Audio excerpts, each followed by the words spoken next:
Jelang Pilpres 2024, Prabowo Subianto berkunjung ke Pangandaran didampingi oleh Susi Pujiastuti. Selain melakukan kunjungan kerja, Prabowo bahkan sempat menyambangi rumah Susi Pujiastuti pada Senin 17 Juli 2023. Sontak saja banyak yang menganggap bahwa kedekatan keduanya menimbulkan isu soal calon presiden yang akan mendampingi Prabowo dalam Pilpres 2024. Namun saat dikonfirmasi terkait isu tersebut, Prabowo Subianto masih enggan berkomentar. Sementara menanggapi sosok yang pas untuk mendampingi Prabowo Subianto sebagai calon presiden, Susi Pujiastuti mengaku tidak tahu. Susi pun mengaku bukan orang politik. Sedangkan saat ditanya kemungkinan menjadi pasangan Prabowo Subianto sebagai calon wakil presiden, Susi mengatakan bahwa hal itu tidak mungkin.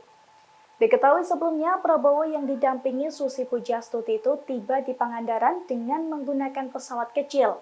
Setiba di Pangandaran, Prabowo disambut oleh ratusan warga. Bahkan sebagian warga juga mengatakan bahwa Prabowo Subianto sebagai calon presiden Republik Indonesia.